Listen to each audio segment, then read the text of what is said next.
Another Monday, another tier list coming at you here on the GiraffeNeckMarc channel. Today we're doing a very stacked position. Third base might be one of the most stacked positions in all of baseball. Legitimately like 15 to 20 good third basemen in the league. So it's going to be very interesting to do this tier list. Of course, you guys know we started off all the way at the top with Superstar, that's S tier, all the way down to Trash being F tier, and we rank third baseman, not only based on 2021, but based on them as a whole. Like the last 3 years is kind of what I'm looking at. Got a hit, you field, you do it all, you're a superstar. You don't, you might go in good, maybe below average, maybe trash, who knows? And you guys have been loving these tier lists, so of course I'm going to keep giving them to you. So keep showing that love by dropping a like on today's video if you're enjoying it. It shows me that you want to watch these tier list videos. Subscribe if you're new and you enjoy the content. Click that sub button. We're so close to 200k subs. Get in the comment section down below. Let me know what parts of the tier list you agree or disagree with. A lot of people haven't liked some of my picks. Max Stassi fan base, you might have got me. But what are we going to do with third base today? You got to wait to see. Drop me a follow on all my social media, GiraffeNeckMarc, links in the description. And if you want to buy any tickets to any sporting events, make sure to head on over to SeatGeek, use the code Giraffe, save yourself $20 off your first purchase. We're going to games again, save that money. So yeah, here's the tier list, super simple. You guys already know how it is, like, it's so easy, it's not a problem. Let's get going into it. So first, we got Alex Bregman of the Houston Astros, and Alex Bregman is very close to superstar, but I think I'm gonna tone it back a little bit here, and I think he goes in all-star. Again, I'm keeping that superstar category for a very select few. I don't want to load it with a lot of guys. A few years ago, probably would have been superstar category, but after the cheating thing, and his numbers just haven't been like MVP levels again, or as consistently, still very good, still one of the best third basemen in the league. He's just at that all-star level right now. Alec Boehm's really tough, had a fantastic rookie season, but this year has been horrendous. I mean, Alec Boehm, I think, is like in danger of being possibly sent down. If the Phillies didn't need like the absolute offense, I think he's in danger of being sent down. He's also bad defensively. So I actually think he's a good third baseman, but because of how he's played and what he's shown us, he's probably average, if not below average, but I'm going to put him in average because like I know he's better than what he's doing right now. Gonna ride the highs, gonna ride the lows, put him in the middle, that's average. Austin Riley. I think Austin Riley's having a fantastic year, but we've seen him have strong starts before. He peters out as the season goes on, so right now I'm not gonna overreact. I'm gonna put him in good. I think he's having an all-star caliber year, but I don't think he's an all-star just yet, and a lot of people get mad about this. They go, you voted for Adam Frazier for all-star, but then you put him in good? Like what? Players can have all-star years. They might not be that all-star category though when it's going like with the guys who are also up there. Remember, all-star's half a season, so that's why you gotta keep that in mind. I think he's good though. I think he's a pretty solid third base. Anthony Rendon has been so terrible this year. It's not so terrible, but just so terrible compared to what he's been. He's a superstar, I think, though. Still, Anthony Rendon is one of the best third basemen in the game. Slow start. I'm not going to look into it too much. His regression is coming a little bit quicker than we thought, but I think if you don't put Anthony Rendon in superstar, like you're just kidding yourself. You're putting too much value into this like 60-game stretch where he's not playing well, as opposed to like the 3 years where he was one of the best hitting third basemen in baseball. So I think Anthony Rendon, still, even with the slow start to the season, goes to superstar. Brian Anderson. I'm going to put Brian Anderson in the good category. Another one of these guys having a little bit of a slow start to the season, but we've seen him put up seasons before where he's a plus offensive third baseman. 800 OPS is right where he hovers around. Doubles machine. He plays a really nice third base, has a cannon of an arm. I think he's very good. I don't know if he's kind of getting closer towards that average thing, like if he doesn't step up his play, but right now I think to not put him in good would be crazy. He's a very good third baseman. Cavan Biggio, I think, also joins the group of good. I think offensively he's a lot stronger than he is defensively, but that's always kind of been the thing with Cavan Biggio. His bat's going to keep him in the lineup. You'll find spots for him. At third base defensively, he's been a little shaky at times, but again, he's not there for his glove, he's there for his bat, and his bat at times has looked ridiculously good. So I think he's a good player. All right, so for third base, it's Carter Kieboom. It's also weird because he's not even on the major league roster right now. He's in the minors. I'm not a Carter Kieboom fan. I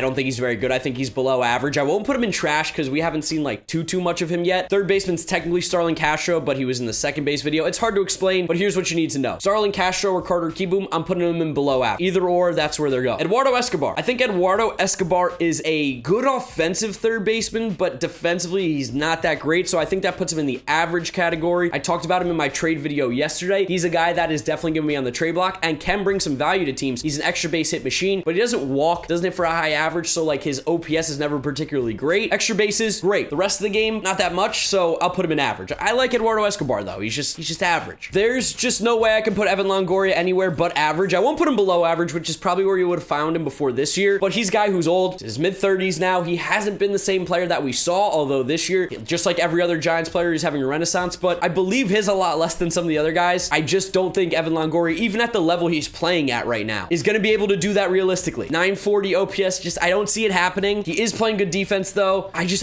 don't know. Call me a hater. I can't put him anything above average. average, but this year he's playing like an all-star. I will say that. But really, realistically, Giants fans, you know there's better third basemen. You know he's right in that middle pack of average. Eugenio Suarez is tough. Eugenio Suarez was definitely an all-star. Defense has never been his strong suit. He's struggled the last like 160-ish offensively. I think that puts him in the good category. Like, I'm still holding out hope that he's going to figure it out. Something's going to click and he's going to remember how to hit. This is a guy who hit 40 plus homers one year. He has some crazy power. He even has 14 homers this year, but that's about it. Pretty much he only hits home runs or doubles. There's nothing else. Low average, not even getting on base that much. Just kind of a weird player right now. So Suarez goes in good. Giovanni Urshela. I think Giovanni Urshela also goes in the good category. Solid glove at third base. He's a way better player than I think anyone ever expected, myself included. I think Gio is a very, very solid third baseman. He adds value to your team for sure. He's good. He's got a nice glove, decent arm, and he's swinging a good bat. So he's a good third baseman. So here's the thing with Hunter Dozier. Had a really, really good 2019, but the juice baseballs. And ever since then, he's been bad and defensively horrendous. One of the worst defensive third basemen in baseball. That's going to put him in below average. There's still hope. He's a great athlete. He has some pop in that bat, but right now it's really, really hard to say that Hunter Dozier is anything but a below average third baseman. He's just not been very good. For Jamer Candelario, I think Jamer also goes in the average category, and people are going to be mad. It's probably Giants fans because Longoria by far has the best numbers out of anybody in this for this season. When you look at all the seasons, like from the last three, I think they're all relatively in the same spot. Jamer had a really good 2020, having a decent 2021. He's got pop in the bat, hits the ball really hard. At third base, he's really more of probably like a first baseman, so I think average is where he goes. Josh Donaldson, I want to put him in all-star, but it feels aggressive, but also, is it? He's still pretty good defensively. He still hits really well at the plate. I think I can put Josh Donaldson in all-star. I don't know. It feels wrong, but like the last 3 years, an 877 OPS above average defense, that to me feels like an all-star. Very, very top of the line hitter when he's healthy. Biggest issues for him is health, and he's good in the field. He's getting older, but his play is still staying really strong. So JD Davis is an interesting third base. Very, very strong hitter. Gets on base, hits for some power, splits the gaps, all what you like to see. But defensively, he's horrendous. So that puts JD Davis in average, but I like JD Davis on the Mets. He's a good hitter. He puts the ball in play. Like, the guy gets big hits, but in the field, he scares the living hell out of me. So for me, I think to even it out there, that's an average third base. Think again, he's like middle of the pack. Jose Ramirez. Jose Ramirez is a superstar. There's no doubt Jose Ramirez is a superstar, one of the best third basemen in the game. Hits for some sick power. Offensively, he's off the charts. Defensively, he's good. He runs the bases. Like, there is nothing to dislike about Jose Ramirez. Any way you slice it, he's incredible. Top 5 MVP vote getter, it feels like every single season. Stud. Beast. Even without Francisco Lindor, he's still good with no protection. Probably one of the most underrated third basemen in baseball, Justin Turner. Defensively, he's average. Offensively, he's above average. This is a guy who is constantly putting up OPSs around the 850 mark every single year. Quietly. No one really talks about it, but Justin Turner continues to do it. I'm going to put Justin Turner in all-star category. Average glove, very, very good bat. That puts you in the all-star category. He has the longevity. He has everything you want. I don't know how much longer it's going to last after this season, but then again, he hasn't slowed down yet. So Justin Turner, while he started off the year a lot hotter than he is now, still like an 850 OPS. Very, very good. That's an all-star level third baseman for me. I'm going to do something bold here. Chris Bryant is back. Chris Bryant is back in the superstar level among third basemen. I think you have to put Chris Bryant in the superstar category. This is a guy who's won an MVP, has had great offensive seasons. He's really only had like one bad year, and that was last year in 2020 in a short season. Otherwise, this dude is sick. Career OPS at basically 900. Hasn't been playing like a whole ton of third base this year. He's been doing a lot of outfield, but you still think of him as the Cubs third baseman. I think this guy's just a superstar. I think I have to accept it. I was kind of off the Chris Bryant bandwagon for a little bit, but you just dive deeper into the numbers and he is really good. I think he's a superstar. Crazy? Maybe. Hot take? Maybe. But the numbers, offensively at least, they don't lie. Brian Hayes of the Pittsburgh Pirates, he's going to go in good. I don't think I can put him much higher than that just yet. Hits for a high average, gets on base, is a really, really good offensive baseball player, and with the glove, he's disgusting at third base. A very, very strong, I would say even elite glove at that position. Just haven't seen enough of him yet to put him in that all-star category, but he's a part of those good young third basemen right now that are going to be that next wave of all-star and superstar third baseman coming. Kyle Seager said in my video yesterday, he's the definition of an average third baseman. About average at the plate, about average in the field. He's getting older, so he doesn't have that athleticism he once had at third base. Not as good of a fielder as he's once shown, but right now, the way he's playing, he's an average third baseman. His OAA is 0, average. His OPS plus is 102, 716 OPS, average. He is the definition of it. So Matt Chapman's basically been hot garbage this year at the plate, although he's starting to heat up. It looks like he remembered how to play baseball. That being said, he's still sick defensively, and he is a good hitter. We know that. Like, the strikeouts are an issue right now. He's still good. He's still an all-star caliber third baseman. He's part of that top 10 class for sure. Some have him top 5, some have him as one of the best. I don't agree with those takes, but there's no doubt that in the field, he's disgusting. And at the plate, he does hit for some power, has good production typically. Just he's off to a rough start this year, but Matt Chapman's going to be fine. He's super talented. Yeah, Maikel Franco, while he absolutely owns the New York Mets. He's trash. He's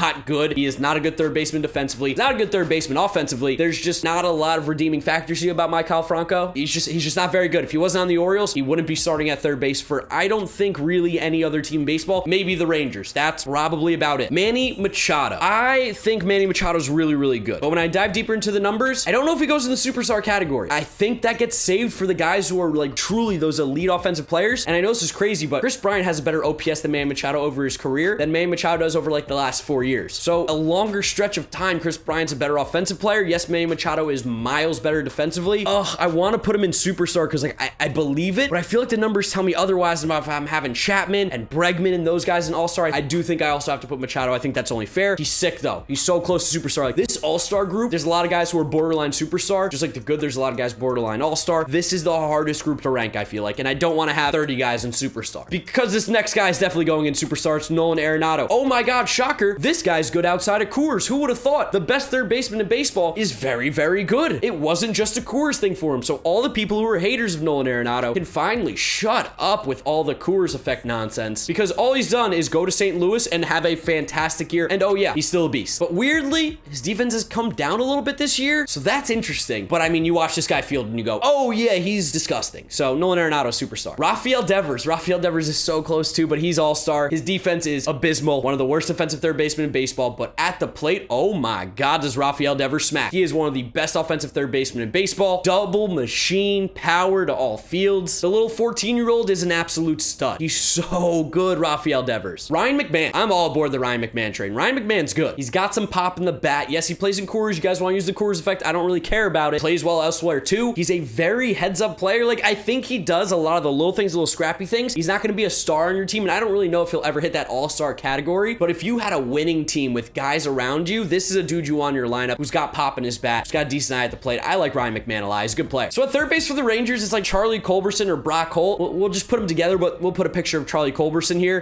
Maybe harsh, but I just think the Rangers third base situation is pretty trash. Like I said, the only way Maikel Franco would start is maybe on the Rangers. Like Charlie Culberson and Brock Holt are both depth guys, both bench players that you'd like as utility guys to fill in every once in a while, but when you're playing every day at third with the talent that's also listed here, I really don't know what to do. Maybe it's harsh, but that's what I agree with. Brewers, Travis Shaw. Yeah, Travis Shaw, I think, is also going to go, the mayor of DDC. This pains me. I think he's also just going to go in trash. He's just not very good. He's not really a third baseman. He's a first baseman playing third base because they're looking to try to get offense out of anywhere in Milwaukee, but he's not even really giving you offense. Has some injury troubles as well. Like, he had that great season and he's fallen off since. Travis Shaw is a shell of the player he once was. I have to put him in trash, I think. Joey Wendell is a good third baseman. Joey Wendell fields his position extremely well. He's hitting for a high OPS this year, something we haven't seen him do, but it looks sustainable. Like, he's hitting the ball very hard, barreling things up. He's always been a guy who has great bat to ball skills, doesn't strike out a lot, puts the ball in play, runs the bases well. He did all the little things, but this year he's really starting to hit, and that makes Joey Wendell a scary player along with that great glove. Joey Wendell's good. And then for Yoan Moncada, defensively, he's about average, and at the plate, he has been so streaky, but one thing that's great is that eye. The eye has been elite. The power hasn't been there though, so that's why I'm gonna put Yoan Moncada in good, which probably makes you now think that good is really more so the average, which doesn't make sense, but I think that these guys in average like aren't bad, which is why I wouldn't want to put them in below average, move these guys to average. If it makes sense, I think you get it though. Yoan Moncada's good. He's a good third baseman. He has the potential to be an all-star guy. Need to see him really like break that bat out though. Show me a 2019 season, you get bumped up into all-star. He's having a great year right now. There's just some guys that are currently better, I think, at the position. And when you look at superstar and all-star, you got 4 guys in superstar, 6 in all-star. That's top 10 right there. And then there's what, 9 guys in good? The top 20 third basemen in baseball, like I said, are all good. And then you go to the next bit and they're average to good. And there's really only like 5 bad players at third base. The position's absolutely loaded, but this is my tier list here. We got 4 in superstar. It read through the all-star good. You could see it. You'd know what it says. Let me know what you think about it down in the comment section below. Do you agree with me or disagree with me? Drop a like on the video if you did enjoy it, as well as subscribe to the channel if you love seeing this baseball content coming at you every single day. Follow me on all my social media, GiraffeNeckMarc, links in the description. That's where I'm wrapping up the video, guys. You know the drill from here on out. YouTube recommends you watch this video. This is my most recent upload. Click through those if you have not yet seen them. Thank you for watching, and I'll see you all tomorrow for a hot take video. Buy yourselves back. See you tomorrow. Bye.